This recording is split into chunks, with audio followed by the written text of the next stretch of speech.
make sure you take the right door on your way down. There's no telling where you might end up. Can you make it through to the night's end? I'll see you soon.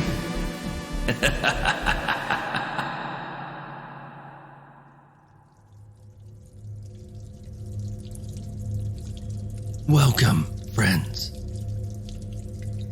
Well, I don't know if anyone is listening, but I seem to be hearing voices. The last thing I remember was being next to my friend, and the stranger had just clapped his hands. And nothing but darkness.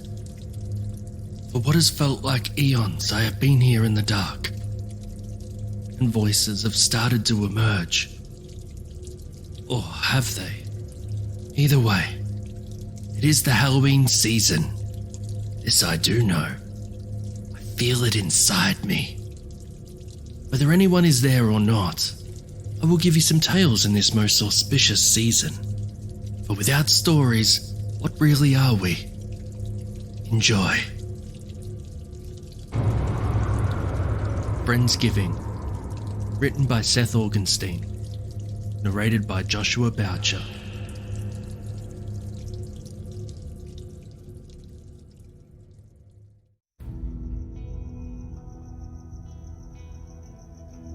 Cheek pressed to the cool rock, Doug puffed and blew like a bellows at the kindling. His breath enraged the singed edges of the yellowed newsprint beneath, but the twigs and bark above did not catch.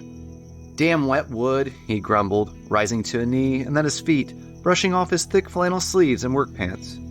His wife Janie and two other couples stood around the small stone circle and saluted his efforts by raising their drinks. Except for Brad, he just talked as he always did. "To build a fire, that is the question," said Brad. "You know, our lab's latest paper pegs it as the major breakthrough for Homo erectus back 1,000,000 years ago. We anthropologists have proclaimed fire as what set us apart from the beast." "We academics would agree," said Anya, Brad's peroxide blonde wife. "Fire is the hallmark of humanity. Just think of the sacrifices of poor old Prometheus." "We engineers would have to vote for the wheel," said Ted. "How else would we have gotten out of Africa if we didn't have locomotion?" "We the people of African heritage," said Betty, his wife, hand indicating the two of them, "never left the mother continent until our ancestors were forcibly removed. Need you be reminded, Theodore?" "We Epicureans would say sliced bread," said Janie, handing a canister to Doug. "Or maybe fondue. Fondue is really the hallmark of an advanced civilization." The canister made a sloshing sound. The chemical stink of lighter fluid bloomed all around them. Doug shook his head in disapproval, but he twisted off the cap anyway. He dropped to his knees to get a closer look at the pile of sticks. He shot a few spurts of the accelerant over the smoking kindling. Then he took out a match. All watched in silence, but then he paused. "Toilet paper. Toilet paper is a societal watershed, because a clean asshole is the cornerstone of modern society." He nodded over at Brad's spotless neon white dress shirt. "Just look at Brad." "Actually," said Brad, ignoring him, "the true hallmark of the Anthropocene, the age of human ascendancy, in the geological record is going to be the trillions of big boiler chicken bones. Not even the radioactive isotopes from Cold War testing mark our time as distinctively as the huge mutant chickens we've been devouring for decades, a never-ending graveyard of unnatural feasting." "Colonel Sanders made a bigger geological mark than Hitler," said Anya, with a throaty laugh. "What a crazy world." Doug struck the match, flicked it onto the pile, and it roared into a glorious miniature inferno. He stood and tried to cap the lighter fluid, but his big clumsy hands ended up splashing it all over his right sleeve. Cursing, he flailed, trying to dry it out. "Shouldn't you change your shirt?" said Anya. "Couldn't that be dangerous?" "It'll air out," said Doug, grinning. "I'm not planning on playing with any more fires tonight." He then grabbed his beer again and toasted Betty, who silently drank something with an umbrella tilted in her glass. "Here's to the 7th annual Friendsgiving feast," Doug said, raising a glass to the rest. 11th, said Jamie, correcting him. "Hear, hear," said Ted. Everyone toasted and tipped their glasses back. The first big log popped, flared, and smoked gray. Twilight fell fast around them. Doug and Janie's backyard faded into darkness. A large sloped lawn tucked at the center of a wooded ridge just underneath their 19th century home in northern New Jersey. The weekend before Thanksgiving had finally brought the crisp autumn air after weeks of strange rainstorms and unseasonable warmth. Most of the leaves still clung to the branches of the trees all around. Behind them, the house windows blazed with the lights of the dining room table and kitchen, where the dinner Brad and Anya had brought was finishing its last half hour in the oven at 325 degrees. Some kind of slow roast they called the Iberian Surprise. Doug was skeptical. The women talked of the latest accomplishments of their children, each couple boasting 2 spawn under the age of 10, all of whom at the moment were stowed with babysitters. Everyone other than Doug talked about their college days at Charles Davenport University, where they had all met each other, other than Doug, who had never made it more than a semester of higher learning. They reflected upon Friendsgivings of the past, which had featured ill-advised sexual partners and cocaine amid wild gatherings with dozens of people. Now it was down to just the core group of initial college roommates, other than Doug. Doug had merely married into the Friendsgiving shenanigans. This pseudo-holiday was one he carefully marked with a dark ink mark on his planner, the Saturday before each Thanksgiving. "Remember that one year we snuck out to the Johnsonville shed, and you were wearing that little skirt, and we did the thing with the..." said Brad, elbowing Janie, who laughed and smacked his arm. "How's business?" Ted asked, leaning into Doug, swaying, not noticing his tie dipped a bit into his beer stein. "Business is great," said Doug, flexing his aching elbow. "We've never been so busy before. All the New Yorkers moving west into Jersey want to plant trees and build walls and dig out ponds, but they don't want to do it themselves, and they have plenty of money to pay us to do it." "Same here," said Ted. "We have a lot of projects coming up to redevelop the old factories around Newark, turning them all into deluxe condos. I'm not sure if I've mentioned it." "You mentioned it," said Doug. "That's great." Janie giggled loudly, pushed away from Brad, and walked around the circle. She nuzzled up next to Doug near the warmth of the fire. Brad cleared his throat. "As an anthropologist, this thrills me. To think how we've kept this tradition alive while so much in the world is going utterly insane." "Restless times, right?" said Janie, voice unsteady, swirling wine around her glass. "Like the masses are enraged." Ted toasted to that. They all raised their glasses. "I mean, people feel empowered because of the internet and whatever else," said Anya. "A little learning on Wikipedia and Twitter is a dangerous thing." Doug gazed into the flame. Betty bit her lip and nodded. Ted rolled his eyes. Brad held up a finger as he swallowed a big draught of beer. The fire crackled. "You know, all of our problems today have their roots back in our most ancient human origins, the original sins." "What does that mean?" said Doug. "Everything goes all the way back to nature versus nurture," said Brad, smiling. "I mean, we're all friends here. I must say, it all goes back to what's in our DNA, the fundamental building blocks of life." Betty shook her head, dreadlocks swishing back and forth. "I don't know where this is going, but I don't like it," she said, reaching for Ted's hand. "Yes, Bradley," said Ted, lifting her hand to his lips, kissing it. "We black folks start getting a little concerned when our white friends start talking about big theories about genetics and breeding and all that supremacist nonsense." "No white supremacy here. We're all Homo sapiens around this fire," he said, nodding around with a goofy smile on his face. "But the species that came before us are all intertwined in our genetic destiny, so to speak. No matter what our race, we are all little mismatches of the past, after all." Doug glared at him for the first time, meeting Brad's eyes directly. "I have no clue what you're talking about," he said. He glanced around. "Anybody have any idea what he's talking about?" "You're a great example, Doug," said Brad, ignoring the host again. "Look at you. You're a prime example of some of our genetic history. Large as life, right in front of us. You're like a walking time capsule, like one of those charts showing the evolution of man." "That sounds like an insult, Brad," Doug said, voice dropping low. No, really, may I? Said Brad, approaching with a crab-like sidestep towards Doug, who did not move. Brad pointed to his host's skull, finger hovering an inch from the cranium, narrating some of the key structural features.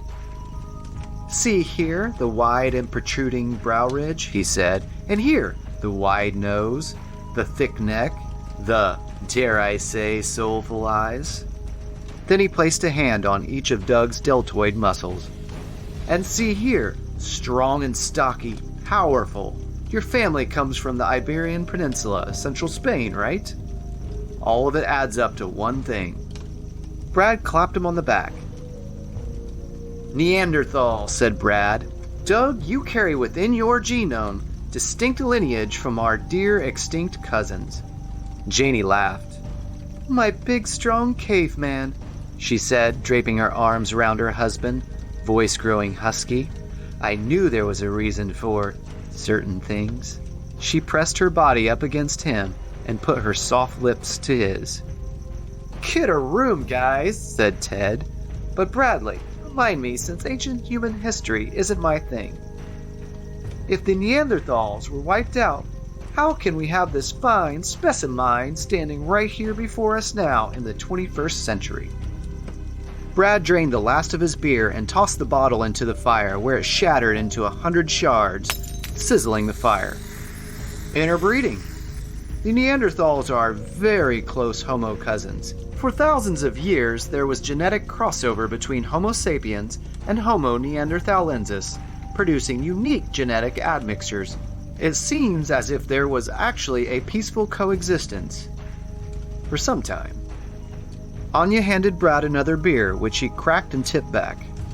But you see, something drastic happened.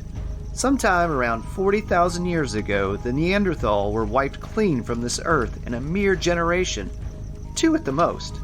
The bone record shows mass death and many traumatic injuries, murders of some sort or another. What's more, the tooth marks on the remains indicate rampant cannibalism. What happened? Asked Betty, her voice faint. We're not sure, said Brad, shaking his head.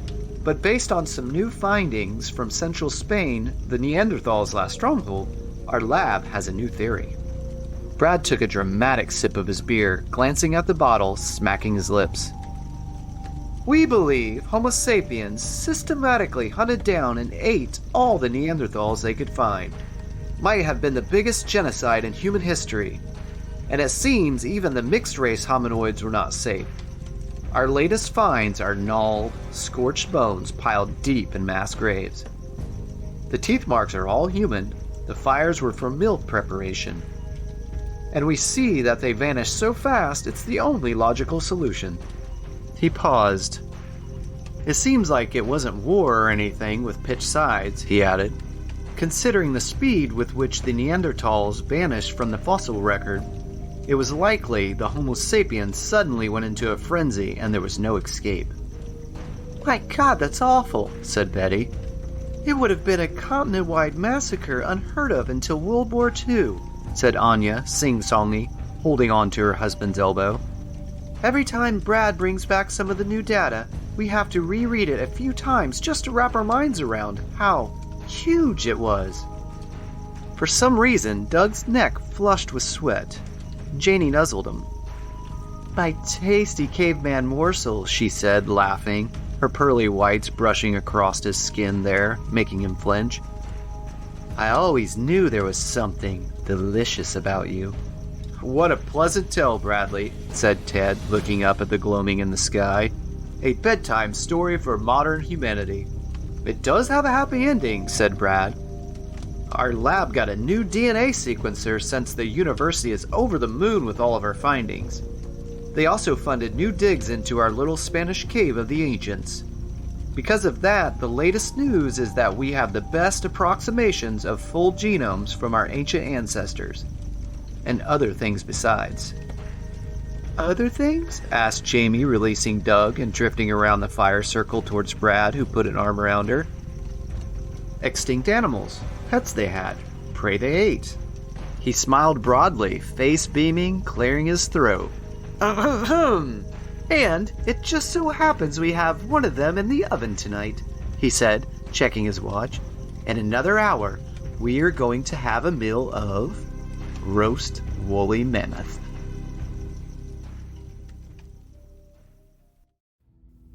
The cooking timer ticked down as they sat around the dining room table. Knives and forks lined up sharp alongside plates and crisply folded cloth napkins. The cocktail stood sweating, readily in reach. Janie sat next to Brad, who refused to answer any of the questions posed to him until more drinks were poured and places were taken around the table.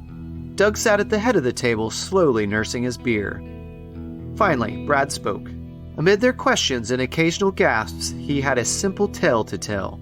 Using mitochondrial DNA painstakingly extracted from the inner parts of the animal bones found in the cave and sequenced on the latest machines, they were able to create entire genomes, filling the gaps using probabilistic genotyping using modern analogs as reference templates. You retrofitted the genes to jam together an incomplete puzzle? That sounds a little helter-skelter. But Brad ignored him and continued on with his lecture. Doug closed his eyes and thought about other things, anything, half listening. After those first few steps, Brad and his team used the widespread technologies available to create cultured meat, substances based off cellular growth techniques in laboratories.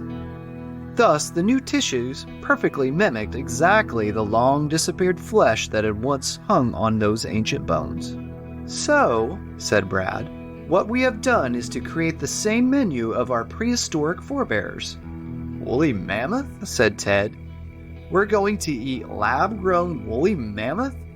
Isn't there something risky about this?" Brad laughed and squeezed Janie tighter around the shoulders. "It's totally safe. In the lunchroom at work, we had a few bites as a part of a Halloween feast," said Brad. "But I ask you this. What's risky about eating something our ancestors ate all the time? What's the worst that could happen? Indigestion?" They all laughed politely, except for Doug. The timer ding-dinged in the kitchen. "Get ready to blaze new culinary trails," said Anya, clapping her hands in front of her face like a seal. "Let me go get it out of the oven." And she whisked out to the kitchen with Janie at her heels. Doug raised his drink, pointed his finger. "I'm reminded of Jurassic Park. You're so preoccupied with whether or not you could, you didn't stop to think if you should," said Ted, nodding. "Just like Dr. Jeff Goldblum said. I agree with Douglas." "Relax, everybody, relax," said Brad. "Let's just see the final product. Then you can decide whether you want to take the plunge for what could be a life-altering entree." Silence filled the dining room as they heard the oven squill open, the huge platter clink atop the stove. A blush of heat drafted in from the kitchen, along with the scent. It stung Doug right in the face. The stink was foul. There was something obscene to its seared, musky odor. It was something he had never smelled before in his life, but it triggered a wave of nausea deep down in his entrails. Something about it was wrong, just plain wrong. He opened his mouth to complain, turning to the other two men. But he was shocked to see the exact opposite reaction from them. Brad's eyes had sharpened and he licked his chops. Ted salivated visibly with glassy eyes. It was like a chemical spell had been cast. "That smells amazing," Ted said, wiping at his lips with his sleeve, tying his napkin around his neck like a bib. Anya and Janie came in, carrying the silver-covered platter in between them. Their eyes were hungry too, and they smiled with sharp, bared teeth. They set the whole thing down in the center of the table on 3 trivets, and the glassware across the table rattled. Without further ceremony, Janie reached over and hoisted the cloche, unleashing steam swirling to the ceiling. The miasma of burnt tissue reached a fever pitch. Doug arrested his rising nausea long enough to glimpse the wobbling hunk of genetically engineered, lab-grown flesh there. It was brown and crisp from its 20 minutes at 500 degrees, which was followed by 2 hours at the lower temperature. It oozed its juices out from cracks and pustule-like breaks in the meat. His guests oohed and awed as they prepared to feast. Disgusting though the main cut was, something else caught Doug's notice. It was a smaller, more compact hunk alongside the bigger cut. It was blackened and it sizzled with audible pops and glistening grease. A mere glance at it set Doug's heart pounding for some reason. When Janie poked at the bigger piece with the cold steel of the knife for the first incision, it slid right in, smooth. But when she made the slightest brush against the denser charred meat, the membrane seemed to bristle. She grunted and stabbed in. Once it pierced the membrane, the odor immediately intensified. The musk was sickening, the salty abomination of gore. Doug rushed to the bathroom off the kitchen. He lost his last 3 beers into the toilet, but felt marginally better afterwards.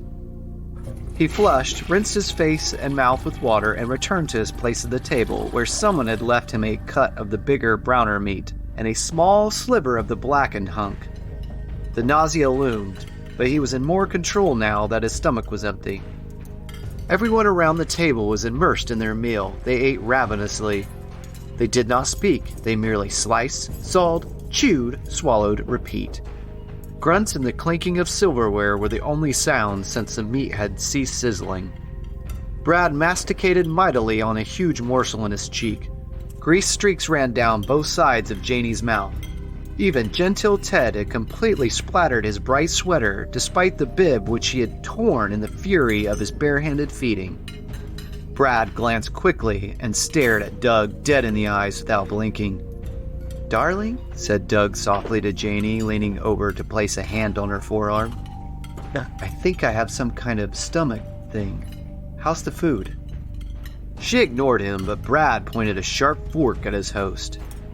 "The brown meat is quite good," he said, spitting out a piece of gristle on his plate.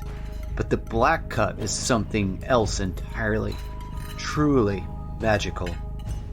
"What is the black cut?" asked Doug. Janie groggily turned her head slowly to him just as a huge lump went down within her throat, like a rodent sliding down the gullet of a snake. "Mystery meat," she said dreamily. "That's what Brad said." "He said he'd tell us at dessert," said Ted, mouth full like he was in a trance. "Don't care. Too good." Brad grinned, stopped chewing. He set down his knife and fork and folded his hands as if in prayer. He spoke in low tones. Everyone paused mid-motion around the table. "When we were going to work in the Spanish caves, we found lots of different bones, and we had the resources to sequence them all," he said. "It wasn't just woolly mammoth, after all." Doug's empty stomach bottomed out. "What did you do, Brad?" asked Doug. "What did you find? What is that meat?" Brad grinned. "The choice fillet is none other than Neanderthal meat." Silence. Doug's jaw dropped. No one moved. "That is disgusting," said Betty, tossing her fork on the remains of salad on her plate. She too had not touched any of the main course. More silence. But Anya giggled, then Ted shrugged, swallowing his huge morsel.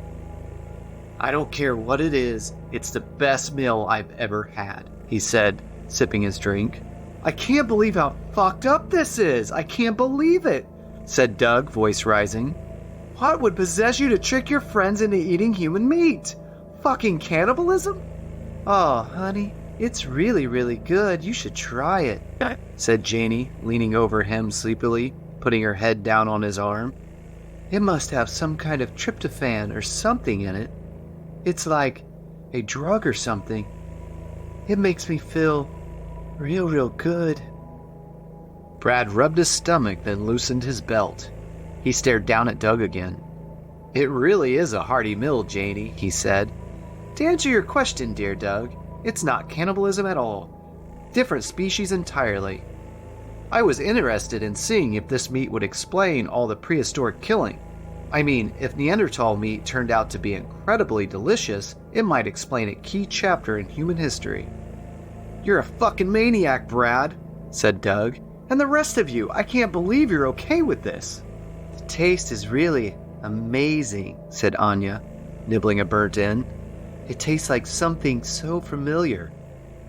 Like I've eaten it before." She chewed thoughtfully. "But I know I haven't," she added. "I would remember. It's kind of strange. Like it's hitting a part of my palate I've never ever known." "I just wish there was more of it," said Ted, looking down at his plate, which he raised to his mouth to lick clean. Creeping panic rose in Doug's chest. Something wet ran along his arm. He looked down. With panic, he saw it was Janie's tongue. "Janie, what are you doing?" he said, trying to shake her off. "Stop that, stop!" "I've tasted this mystery meat before," she said, voice quavering. "I just couldn't remember where, but now I know for sure." She bit him. He cried out as her teeth sank into the skin and into the muscle beneath. He pushed her head off with a gigantic heave and then sprung up from his chair, holding up the small tooth wounds in his forearm, which pulsed with blood. "What the fuck?" he spat. "Holy shit, what the fuck?" "I knew it," Janie said, licking her bloody chops. "Every time I put my mouth on you, any place and every place, I knew I was tasting something so familiar. Something so right. Now I know it was just a taste of the true flavor, the primal beast." She stood and licked her fingers, slurping up the red stuff. No one else moved except for Betty, whose jaw dropped. Doug backed away from the table. No one moved. Their eyes followed him. No one blinked, but Brad held up his hands. "Honestly, I thought it would be just a joke at first, a little prank," said Brad. "We'd eat a little Neanderthal meat. Maybe you or Betty the vegan would get mad, you prudes. But once we got that first heavenly whiff, I knew this could be a story. There's something absolutely primordial about eating this flesh. It changes you. It is so good," said Anya between chews. "At first I was kidding about you being part Neanderthal," said Brad with a laugh. "But right after we started eating, I could tell you actually were different. Suddenly I could smell you. I sensed you. Am I right?" he said, looking around. Ted and Anya nodded. Betty sunk into her chair. Jamie smiled with blood-stained teeth and took a step towards Doug. "If you think that imitation meat was good, you should try the real thing," she said, taking another step. "It's to die for." "You fucking ghouls, what's the matter with you?" Doug said, fist clenched, stepping back through the threshold leading into the kitchen. Everyone stood. They all came at him. "I say we kick this party up a notch," said Ted, grabbing his steak knife. "Oh, hell yeah," said Anya, grabbing the long serving fork. "Best Friendsgiving ever." Doug turned on his heel and ran, grabbing a weapon from the kitchen island on his way, a greasy meat tenderizer they'd used on the roasts. He slammed through the back door and pounded down the steps towards the yard, where he turned quickly and ran towards the fire, which was still burning. Steps thundered behind him, some grunts. In the darkness, there was no time to find a gate in the fence and escape out into the trees. He did what instinct directed. He grabbed that burning log, half protruding from the fire. It was thin enough to be a one-handed weapon. He spun around and brandished the torch and the meat tenderizer at his pursuers. Ted and Brad stopped short, holding Anya and Janie back behind them. "Stop right there or I'll fuck you up," warned Doug, swinging the meat tenderizer at them. "You can't stop all of us," said Brad, advancing slowly, knife out. "There's too many." Doug lunged and swung the meat tenderizer, and it smashed into Brad's hand with a sickening meat-packing sound. The knife dropped, and Brad fell, howling in pain. "See that? Next sick fuck that comes to me is gonna get one in the face," he said, waggling the torch at them.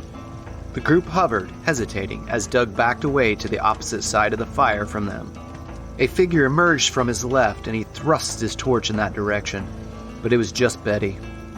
"I'm with you," she said. "These people have lost their goddamn minds. Even my psycho husband." "You shouldn't do that, Betty Blue," said Ted. "Step away from the beast."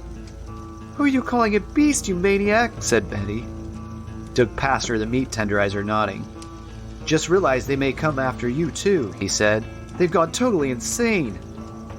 "We're not insane," said Janie, lurching closer.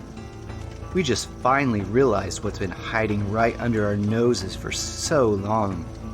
His wife came close enough, gnashing her teeth, that Doug smacked her with an open hand, sending her spiraling backwards to the ground. Ted came at him, knife point forward, and Doug slammed him with the butt end of the burning log, and he crumpled, tumbling a few yards into the darkness. But the sparks from that impact floated out and down, and landed on Doug's sleeve, atop the accelerant stain.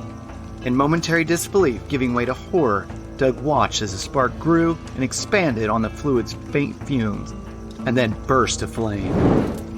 "Christ, Betty!" he shouted, dropping the torch. Falling onto the damp ground, trying to tear off his flannel shirt's buttons popping. The fire burned his arm hair, and then the skin, and then searing his arm flesh. He screamed, the pain was unbearable. He picked up a few moist leaves on the ground and tried to snuff out the flames, but his arm kept burning. A sickening stench rose to his face, and he nearly passed out from the pain and his cooked scent. Finally, the leaves stopped the scalding. It smelled for a fleeting moment just like what had come out of the oven, but he pushed that thought away as quickly as it had arrived. Betty was standing protectively over him, swinging the meat tenderizer wildly at the advancing group of friends. But suddenly, like she had heard an invisible call from beyond, she lowered her arms. The advancing group lowered their weapons too, as if an unspoken truce had taken hold. Betty lifted her nose high and breathed deeply, sampling the air. She coughed. She sniffed again. Then she lowered her head towards Doug, eyes closed, and inhaled the air around him. "Oh no, no, no, no," said Doug. Her eyes shot open and she stared. "You smell it now, don't you?" asked Brad. "You do! Great! Now let's all get the beast." They all turned to Doug, who staggered to his feet and backwards with his burned arm no longer smoking but still pungent with his fried aroma. He stumbled back into the shadows until he was pinned against the fence as his dinner guests closed in.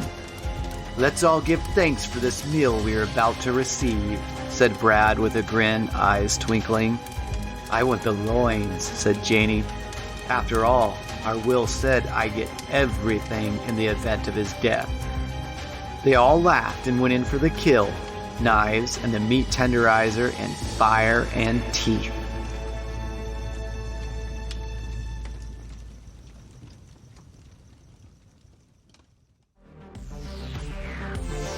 You've been listening to the Night's End podcast, Halloween Special 2023.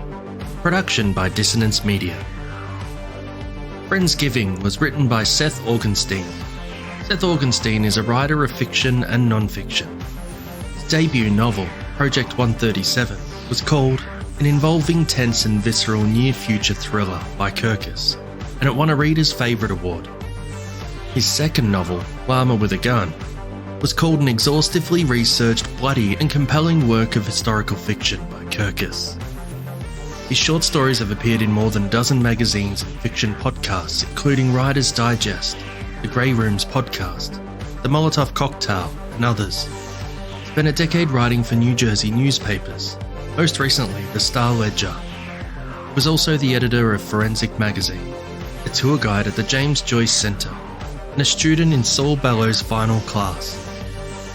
Now he lives on a rocky ridge in New Jersey with his wife, daughters, a dog named Mishima, and cats. This episode was narrated by Joshua Boucher. Jimmy Horrors was performed by James Barnett. The Night's End Halloween theme was composed by Duncan Muggleton. This episode was edited and produced by James Barnett. Stay horrific, everyone.